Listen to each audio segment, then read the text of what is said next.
I'm with Tom Brady. The game itself has been watered down. There was a time when, I can see hits right now on Troy Aikman back in 1990 that could have easily, and that would have been easily called roughing the passer. Easily. And it would have did us some good, but yet at the same time, it's really not how the game is really played. DaRon Bland, he's out here making history, man. This guy went in the 5th round in 2022, which is crazy to think about. I know Jerry Jones basically said that Dallas had their eye on him, but wanted to kind of keep him on the down low so he wouldn't get any buzz from other teams. Could you just talk about, one, how special he is, and two, how Dallas's front office is just really good at finding these late round steals? Well, I think DaRon Bland has developed himself into, obviously, a first-round caliber cornerback. And that requires work, that requires commitment on his part, and trust with his coaches and what they're teaching him and what they're training him to do, and how he's been, how he's taken on the initiative to go and learn himself and develop himself into a top-notch cornerback. That right there, I got to pat him on the back, because it's easy for players to have a little bit of success and then just think that they already here and they have arrived. Right. But this kid is showing up week in and week out, and we don't even have Trayvon Diggs. So when you start looking at a player that's taking advantage of his opportunity, that's exactly what DaRon Bland has done.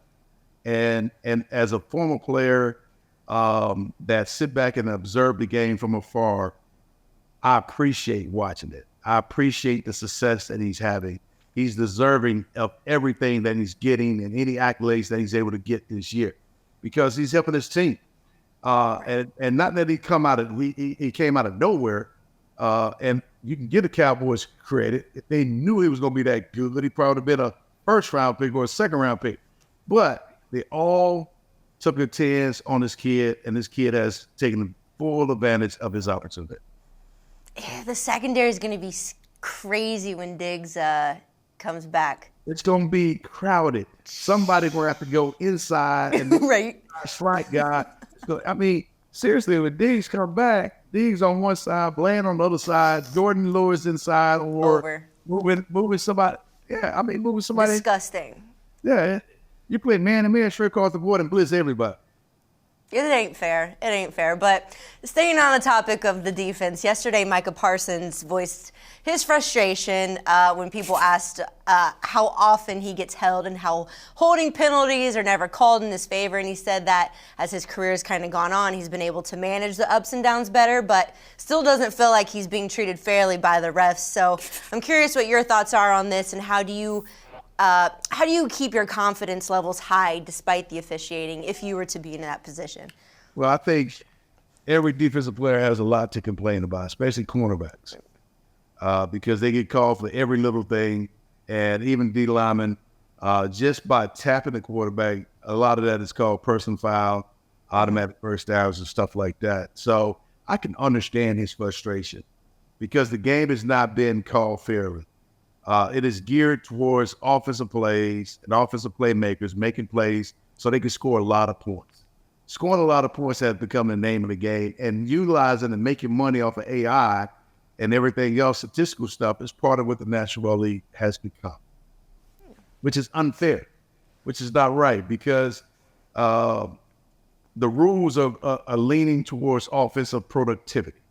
But yet, at the same time, you want to devalue certain positions in the running game, but yet you want them to take on guys like a Micah Parsons or someone else as a blocker.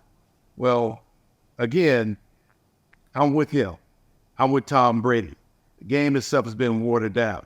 There was a time when, I can see hits right now on Troy Aikman back in 1990 that could have easily, and that would have been easily called roughing the passer. Easily. And it would have did us some good, but yet at the same time, it's really not how the game is really played. I understand protecting players, but don't just protect certain players. Protect all players. And so that's how I feel about it. So I'm with Micah Parsons. It seems like the Cowboys are destined for that 5 seed for the second year in a row. No thanks to Philly, who of course now is 10-1. But have you watched the Eagles at all this season? And if so, do you think that they are better suited for Super Bowl this year as opposed to last year? I think they're built for Super Bowl. I think they're built tough, inside out. Very physical team. And they have all the pieces of the puzzle in place to be another Super Bowl contending team, back-to-back Super Bowl contending team. But I think our Cowboys are coming along, though. I think our Cowboys are rolling right along. And it's kind of hard to say we're under the radar, but I think people are not looking at us as that complete team yet. Hence, that's why I said what I'm saying. But as we can continue to grow week in and week out and continue to expand our offense and protect the football and eliminate mistakes, I think we'll be right where we need to be at. I mean, sheesh, December 10th, Cowboys have that rematch with the Eagles in Dallas. What do you think is going to be that recipe for success, and how important is it for Dallas to come out of that with a win? Like, if they come out with a win, that's going to be crazy. Crazy. Well, if they come out with a win, it's going to really be bonkers. But, I think the key, though, is matching that level of intensity for 4 quarters or for 5 quarters. And that, to me, begins in practice. It begins in practice. We're going up against one of the best defenses every day in practice. And if we're not matching that defensive intensity, then the defense is letting our offense down, and the offense is definitely not showing up week in and week out when that intensity level rises up from an opposing team. And so that's where the battle is won. So I think the game itself for our offense is 90% mental and 10% physical. Talking about Dak for a second, there's no denying the fact that he looks a lot more comfortable out there than he even did last year. And Aaron Rodgers was even praising him on Pat McAfee earlier today. We saw just seeing how he commands the field, has taken control of the offense.